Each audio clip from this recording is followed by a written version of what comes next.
পৃথিবীর বুকে প্রাণের স্পন্দন টিকিয়ে রেখেছে যে অমূল্য সম্পদ, তার নাম পানি। পানির অপর নাম জীবন। কথাটি যেমন চিরন্তন সত্য, ঠিক তেমনি দূষিত বা অনিরাপদ পানির ভয়াবহতাও আমাদের জীবনে এক রুহু বাস্তব। আমাদের এই সুজলা সুফলা বাংলাদেশের দক্ষিণ পশ্চিম প্রান্তের একটি ঐতিহ্যবাহী ও উপকূলীয় জেলা সাতক্ষীরা। ভৌগোলিক অবস্থানের কারণে এই জেলার বিস্তীর্ণ অঞ্চলে সুপেয় বা মিষ্টি পানির এক তীব্র সংকট রয়েছে।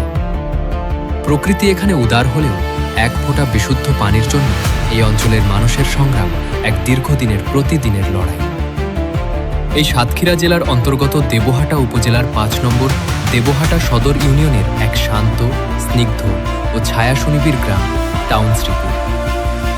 এই গ্রামের বুক চিরে বয়ে চলা সাধারণ মানুষের জীবনের একটি বড় অংশ জুড়ে রয়েছে পানির জন্য এই নিরন্তর সংগ্রাম।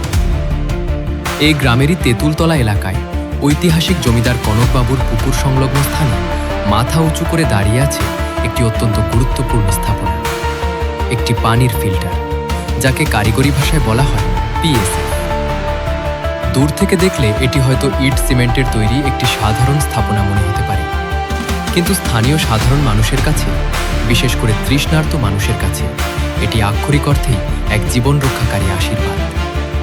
কারণ শুধু টাউন শ্রীপুর নয়, বরং এর আশেপাশে থাকা আজিজপুর, দাঁতপুর, চর রহিমপুর এবং গোপাখালী সহ বিস্তীর্ণ জনপদের অন্তত ২০০টি পরিবারের প্রতিদিনের রান্না, পান করা এবং বেঁচে থাকার সুপেয় পানির একমাত্র নির্ভরযোগ্য উৎস হল এই ফিল্টারটি। প্রতিদিন সকাল থেকে সন্ধ্যা পর্যন্ত গ্রামের শত শত নারী, শিশু ও বয়স্ক মানুষ কলসি বা পাত্র হাতে ছুটে আসেন এই ফিল্টারের কাছে একটু বিশুদ্ধ পানির আশায়। ২০২২ সালে গণপ্রজাতন্ত্রী বাংলাদেশ সরকারের জনস্বাস্থ্য প্রকৌশল অধিদপ্তর সাধারণ মানুষের স্বাস্থ্য সুরক্ষার কথা গভীরভাবে চিন্তা করে এই আধুনিক ডিজিটাল ফিল্টারটি এখানে স্থাপন করেছিল। শুরুতে সবকিছু খুব ভালোভাবেই চলছিল। ফিল্টারের স্বচ্ছ পানি মানুষের জীবনে এনে দিয়েছিল স্বস্তি। কিন্তু সময়ের সাথে সাথে দীর্ঘদিনের অযত্ন, যথাযথ সংস্কারের অভাব এবং নিয়মিত পরিষ্কার না করার কারণে একসময়ের এই জীবনদায়ী পানির উৎসটি ধীরে ধীরে চরম অবহেলিত ও অস্বাস্থ্যকর হয়ে পড়ে। পানির পাম্প ও ফিল্টারের গায়ে জমে যায় পুরু শ্যাওলার আস্তরণ। ধুলো, বালি আর কাদার স্তূপে এটি ব্যবহারের প্রায় অনুপযোগী হয়ে যায়। আর এর ফলে এক ভয়াবহ স্বাস্থ্য ঝুঁকির মুখে পড়ে এই ফিল্টারের ওপর নির্ভরশীল শত শত নিরীহ মানুষ। দূষিত পানির কারণে ডায়রিয়া, আমাশয় সহ নানা রকম পানিবাহিত রোগ যে কোনো মুহূর্তে মহামারী আকার ধারণ করার উপক্রম হয়। আর ঠিক এমন একটি ঘোরতর সংকটময় মুহূর্তে, যখন সাধারণ মানুষ বিশুদ্ধ পানির জন্য চরম দুর্ভোগ পোহাচ্ছিল, তখন সমাজের প্রতি নিজেদের দায়বদ্ধতা থেকে দেবদূতের মতো এগিয়ে আসে একটি স্বেচ্ছাসেবী ও মানবিক পরিবার। নাম তাদের আমাদের টিম। বিশুদ্ধ পানি, সুস্থ জীবন। অত্যন্ত সময়োপযোগী এবং গভীর অর্থবহ এই স্লোগানকে বুকে ধারণ করে এই টিমের একদল স্বপ্নবাজ তরুণ হাতে তুলে নেয় এই ঐতিহাসিক ফিল্টারটি সংস্কার করার এক বিশাল ও মহৎ দায়িত্ব। দিনটি ছিল ২৪শে এপ্রিল ২০২৬ সাল, রোজ শুক্রবার। ঘড়ির কাঁটায় তখন সকাল ঠিক ৯টা। যখন ছুটির দিনে অনেকেই নিজের ঘরে বিশ্রামে ব্যস্ত, তখন আমাদের টিমের একদল উদ্যমী তরুণ নেমে পড়ে এক অবিরাম ও নিঃস্বার্থ কর্মযজ্ঞে। প্রখর রোদ, ভ্যাপসা গরম আর শারীরিক ক্লান্তি, কোনো কিছুই তাদের দমাতে পারেনি। শুরু হয় একটানা ৩.৫ ঘন্টার এক অক্লান্ত পরিশ্রম, চলে দুপুর ১২:৩০ পর্যন্ত। তাদের কাজের ধরন ছিল অত্যন্ত নিপুণ, আধুনিক এবং সুপরিকল্পিত। ফিল্টারটি সম্পূর্ণ পরিষ্কার করার জন্য তারা পুরো কাজটিকে বৈজ্ঞানিক উপায়ে দুটি অংশে ভাগ করে নেয়। প্রথমত, ফিল্টারের ভেতরের অংশ। আমরা জানি, একটি পিএসএফ ফিল্টারের ভেতরে পানি পরিশোধনের জন্য বালি, পাথর এবং ইটের খোয়া দিয়ে তৈরি মোট ৬টি আলাদা স্তর বা লেয়ার থাকে।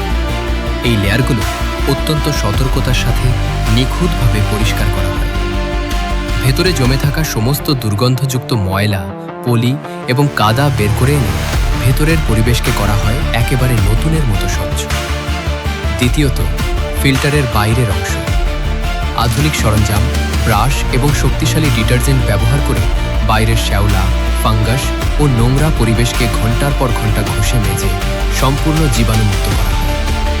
প্রতিটি কোণা, প্রতিটি কল এবং পানির পাইপকে এমনভাবে পরিষ্কার করা হয় যেন এটি সদ্য নির্মিত কোনো স্থাপনা। এই পুরো মহৎ উদ্যোগে সামনে থেকে একজন দক্ষ কমান্ডারের মতো নেতৃত্ব দেন আমাদের টিমের সুযোগ্য নির্বাহী প্রধান মোহাম্মদ মনিরুল ইসলাম। আর তারই সঠিক নির্দেশনায় মাঠ পর্যায়ে কাজের সার্বিক তত্ত্বাবধানে ছিলেন সহকারী পরিচালক মোহাম্মদ আল আমিন। তাদের সাথে কাঁধে কাঁধ মিলিয়ে কাদা পানি মেখে অত্যন্ত স্বতঃস্ফূর্তভাবে এই ঘাম ঝরানো পরিশ্রমে অংশ নেন টিমের নিবেদিত প্রাণ সাধারণ সদস্য মোহাম্মদ তানভীর ইসলাম, মোহাম্মদ মারুফ বিল্লাহ, মোহাম্মদ সাকিব আল হাসান সহ আরও বেশ কয়েকজন তরুণ স্বেচ্ছাসেবী। এটি শুধু একটি গতানুগতিক পরিষ্কার পরিচ্ছন্নতা অভিযান ছিল না, এটি ছিল একটি টিমের সম্মিলিত শক্তি, প্রবল ভ্রাতৃত্ববোধ এবং অসহায় মানুষের প্রতি তাদের নিঃস্বার্থ ভালোবাসার এক অপূর্ব ও জীবন্ত বহিঃপ্রকাশ। এটি কোনো লোক দেখানো বা এককালীন কাজ নয়। সমাজের প্রতি গভীর দায়বদ্ধতা থেকে আমাদের টিমের আগেও 2024 সালের 8ই মে এবং 2025 সালের 28শে জানুয়ারি তারিখেও সম্পূর্ণ নিজ উদ্যোগে নিজেদের অর্থায়নে ও পরিশ্রমে এই ফিল্টারটি পরিষ্কার করে মানুষের তৃষ্ণা মিটিয়েছিল। আর আজ তৃতীয়বারের মতো এই সেবামূলক কাজটি অত্যন্ত সফলভাবে সম্পন্ন করল এই মানবিক পরিবারটি, যা দ্ব্যর্থহীনভাবে প্রমাণ করে মানুষের কল্যাণে তারা কতটা অবিচল এবং নিবেদিত। আজ ফিল্টারের কল দিয়ে যখন আবারও স্বচ্ছ ও বিশুদ্ধ পানি গড়িয়ে পড়ছে, তখন গ্রামের সাধারণ মানুষের মুখে সেই স্বস্তির হাসিই বলে দেয় এই কাজের প্রকৃত মূল্য কতখানি। এই তৃপ্তির হাসির কোনো আর্থিক মূল্য হয় না। আমাদের অঙ্গীকার অত্যন্ত স্পষ্ট এবং দৃঢ়। পানির উৎস যদি হয় অস্বাস্থ্যকর এবং দূষিত, তবে আমাদের এবং আমাদের আগামী প্রজন্মের স্বাস্থ্যও পড়বে চরম ঝুঁকির মুখে। তাই জনস্বার্থে আমাদের টিমের এই ক্ষুদ্র অথচ অত্যন্ত প্রভাবশালী প্রচেষ্টা আগামী দিনেও অব্যাহত থাকবে। তবে মনে রাখতে হবে, শুধু একটি টিমের বা কয়েকজন তরুণের পক্ষে সমাজের সব পরিবর্তন আনা সম্ভব নয়। এর জন্য প্রয়োজন সকলের অংশগ্রহণ। আসুন আমরা সবাই নিজ নিজ জায়গা থেকে সচেতন হই। আমাদের চারপাশের পানির উৎসগুলোকে, পুকুরগুলোকে, টিউবওয়েলগুলোকে আমরা নিজেরা পরিষ্কার রাখি, পানির অপচয় রোধ করি। একটুখানি সচেতনতা এবং আমাদের সবার সম্মিলিত প্রচেষ্টাই পারে আমাদের সমাজকে আমূল বদলে দিতে। আসুন ভেদাভেদ ভুলে সবাই মিলে একটি সুস্থ, সুন্দর, নিরাপদ এবং রোগমুক্ত আগামী প্রজন্মের সমাজ করি। আমাদের টিম মানবতার কল্যাণে, মানুষের মুখে হাসি ফোটাতে, নিঃস্বার্থ সেবায়, সবসময় আপনার পাশে।